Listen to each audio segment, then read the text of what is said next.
Assalamu alaikum, this is Ursa Jamshed and today I'll be reviewing a book and the book is Peer Kamil. पीर कामिल एक ऐसी बेहतरीन novel है जो कि उमैर अहमद ने लिखी है और ये बैक इन 2005 पब्लिश हुई थी. I believe it's one of the master pieces of all of the novels. और ये एक ऐसा नावल है जो कि सिर्फ रोमांस या लव के बारे में, लव पे बात नहीं हो रही है. इसमें बात हो रही है स्पिरिचुअलिटी के ऊपर. आपका बॉन्ड, जो आपका बॉन्ड अपने अल्लाह से, अपने खुदा से, अपने रब से है और अपने आखिरी नबी हजूर पाक मोहम्मद सल्लल्लाहु अलैहि वसल्लम से, वो कैसे इसके अंदर आपके लिए कैसे एक और कुछ कैरेक्टर्स की जो कहानी इसके अंदर बात है, उसके अंदर जो स्ट्रगल्स दिखाए जा रहे हैं, वो कैसे आपकी लाइफ में भी एक असर डालेंगे एक पॉजिटिव वे में, और वो कैसे आपके बॉन्ड को भी मज़ीद से मज़ीद स्ट्रॉन्ग करते चले जाएंगे अपने अल्लाह से और अपने आखिरी नबी मोहम्मद सल्लल्लाहु अलैहि वसल्लम से. तो बेसिकली जो कहानी है वो दो मेन कैरेक्टर्स के ऊपर मुश्तमिल है. वैसे इसमें और भी कैरेक्टर्स हैं, लेकिन जो मेन कैरेक्टर्स हैं वो ये हैं सालार सिकंदर और एक है इमामा हाशिम. दोनों कैरेक्टर्स आपस में ऑपोजिट हैं. सालार सिकंदर जो है वो एक बहुत ही क्या कहते हैं, अमीर वेल फैमिली को बिलोंग करता है. वो बहुत ही बिगड़ा हुआ लड़का है. whereas he's a brilliant person with an IQ of 150+. But क्या है कि जो सालार सिकंदर है वो बहुत बिगड़ा हुआ लड़का है. वो उसको हराम हलाल के बारे में नहीं पता, उसको राइट पाथ के बारे में नहीं पता. वो गलत चीज़ों में लगा हुआ है. वो क्लब्स जाता है, वो म्यूज़िक्स वगैरह सुनता है, वो ड्रग्स भी लेता है. लाइक वो बहुत एक्सट्रीम लेवल पे गुनाह और चीज़ें करता चला जा रहा है. उसको इस बारे में नहीं मालूम. whereas on the opposite side Imama Hashim जो है एक नॉन मुस्लिम है और वो एक कादियानी फैमिली को बिलोंग करती है. अब जो उसकी जो ग्रुप ऑफ फ्रेंड्स हैं वो मुसलमान हैं. हम उनसे तो वैसे अवॉइड करती क्योंकि मैं उनसे रिलीजन के ऊपर कोई बात नहीं करूँगी, क्योंकि दोनों के रिलीजन्स आपस में बहुत अलग अलग हैं. बट उन लोगों से उठने बैठने से उसको कुछ अल्लाह ताला का ऐसे एक हिदायत आप मिलती है अल्लाह ताला से उसे कि वो मुसलमान हो जाती है और वो कलमा पढ़ लेती है. जब वो मुसलमान हो जाती है तो उसकी ऑलरेडी अपने कज़न अज़द से इंगेजमेंट हुई हुई है. होती है. अब वो नॉन मुस्लिम से शादी नहीं करना चाहती और इस बारे में अपने घर वालों को नहीं बताती कि that she is a revert now, she is a Muslim now. अब जब उसके घर वालों के बाद मालूम होती है कि वो मुसलमान हो गई है तो उसको बहुत मारते हैं, बहुत उससे नाराज़ होते हैं, उसको बहुत पीटते मारते हैं, उससे बहुत गलत करते हैं और उसको बहुत फोर्स करते हैं कि तुम अपने नॉन मुस्लिम कज़न से शादी करो. और उसके लिए उसी दौरान वो अपने दोस्त के भाई, अपनी दोस्त ज़ैनब के भाई जलाल अंसार से प्यार करती है.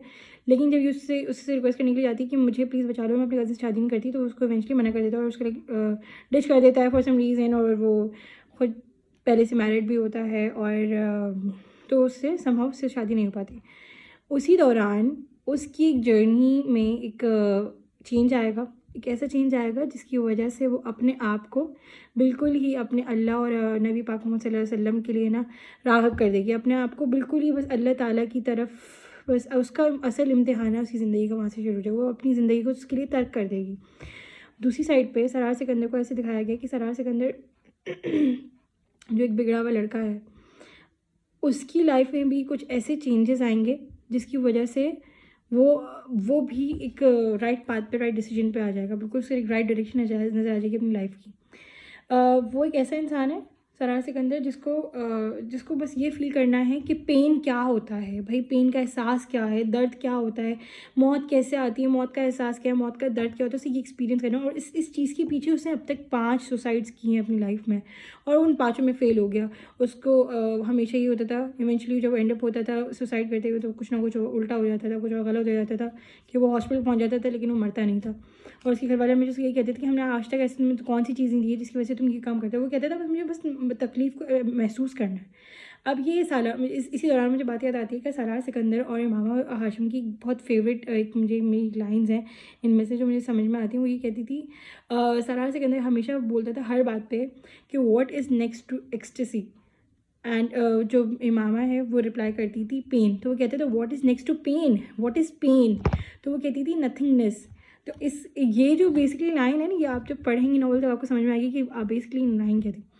बट वो इन सब चीज़ों से गुजर रहा होता है, वो इन चीज़ों को डिप्रेशन का शिकार भी हो जाता है. बट उसी दौरान उसकी लाइफ में कुछ ऐसा चेंज आएगा, ऐसा टर्निंग पॉइंट आएगा जिसकी वजह से वो बिल्कुल बदल जाएगा और वो अल्लाह ताला के मज़ीद से मज़ीद तर करीब होता चला जाएगा. वो अपने ऐसे सही रास्ते पे अपने आप को ले आएगा ना कि जहाँ पे कभी शायद उसे ज़िंदगी में कभी तस्वीर नहीं हो, वो अपने आप को रियलाइज़ कर रहा होगा कि यार ये क्या हुआ. मतलब आपको स्टार्टिंग ऑफ द स्टोरी ये नज़र आएगा सालार सिकंदर एक बहुत बुरा इंसान है, लेकिन इवेंचुअली जिस इंसान से आपको शुरू में नफरत से हो रही होगी ना, वही इंसान से आपको बहुत प्यार हो जाएगा, وہ ایک ایسا کیریکٹر نظر آئے گا آپ کو ایٹ دی اینڈ. ایسا لگتا ہے نا کہ زمین اور آسمان کا فرق, وہ زمین اور آسمان والا فرق اس میں نظر آئے گا. بیسکلی جب ہم پیٹرو شوڈو اس کہتے ہیں نا اسٹوری کی, ناول کی بات کرتے ہیں, تو یہ ایک ایسی کہانی ہے جب کہتے ہیں نا کہ جب اللہ تعالیٰ, جب آپ دنیا کو چھوڑ دیتے ہیں نا اللہ تعالیٰ کے لیے, تو بس اللہ تعالیٰ آپ کی رسی, آپ جب اللہ کی رسی کو پکڑ لیتے ہیں تو بس پھر اللہ تعالیٰ آپ کے لیے اس کے اندر آسانیاں ہی آسانیاں ڈالتے چلے جاتے ہیں. شروع میں ایسا نہیں کہ امتحان نہیں ہوں گے, آپ کے لیے امتحان آتے ضرور ہیں, لیکن اللہ تعالیٰ آپ کا اللہ تعالیٰ پہ جو اپنا اندھا یقین و اعتماد ہوگا نا, جو اللہ تعالیٰ سے آپ کی امیدیں ہوں گی, وہ کبھی نہیں ٹوٹتی, وہ کبھی نہیں ٹوٹتی, نہ ہی وہ رائے گا جاتی. اللہ تعالیٰ آپ کو اس چیز میں ہی رائٹ پاتھ دکھاتا چلا جائے گا. اور یہیں پہ یہ دکھایا جائے گا کہ چاہے وہ لڑکا ہو یا وہ لڑکی ہو, اللہ تعالیٰ آپ کی زندگی میں خود بخود ایک بہترین سے, ایک آپ کو بہترین انسان سے نوازے گا. اور وہ آپ, کیونکہ پھر اللہ ہی جانتا ہے نا کہ آپ کے لیے کیا غلط ہے اور کیا آپ کے لیے صحیح ہے. اور آپ پھر اس وقت بس یہ بولتے رہیں گے کہ اللہ, بس وہ کہتے ہیں نا اللہ جس کو چاہے اپنی طرف راغب کر سکتا ہے. جو انسان کبھی اللہ تعالیٰ کے قریب تھا ہی نہیں, اللہ تعالیٰ سے خود بخود کیسے ان تمام تر چیزوں سے نکالے گا. اللہ ہی آپ کو اس سے نکالتا ہے, کہتے ہیں نا. اور کیونکہ انسان تو کچھ نہیں کر سکتا, اللہ جسے چاہے ہدایت دے دے. اور جو کبھی اللہ کی طرف کبھی راغب نہیں ہوا, جو کبھی مسلمان نہیں تھی, وہ سب کیسا ہے چیز کے خلاف ہو گئے, اللہ کو اپنایا اور بس کہہ دیا کہ بس اللہ ہی میرا سب کچھ ہے اور میں اپنے اللہ کو اپنا رہا ہوں اور اپنا رہی ہوں. تو بس میری زندگی میں خود بخود مشکلات ختم ہو جائیں گی اور سب چیزیں آسانی میں بدل جائیں گی. تو بس یہ تھی ایک چھوٹی سی کہانی جس کو میں سمجھتی ہوں آپ سب کو ضرور پڑھنا چاہیے. اور یہ بہت اچھی کہانی ہے, اور اس کو please give it a good read. اور پھر آپ خود ہی فائنڈ آؤٹ کریں کہ اس کے اندر ایسی کیا مسٹریز تھی جس کی وجہ سے یہ دونوں اللہ تعالیٰ کی صحیح اتنے قریب ہو گئے, آپ اتنے صحیح راستے پہ نکل پڑے. اور انہوں نے تمام دنیا اور سب کو چھوڑ دیا, دنیاوی چیزوں کو بالکل چھوڑ دیا. انہوں نے کہا بس اب جو ہے بس وہ ہے, وہ اللہ ہے, اور اللہ اور اس کی نبی پاک محمد صلی اللہ علیہ وسلم اور انہیں کی سنتوں پہ چلنا, اس میں عمل کرنا ہے. ٹھیک ہے, that's all from my side. Thank you. اللہ حافظ.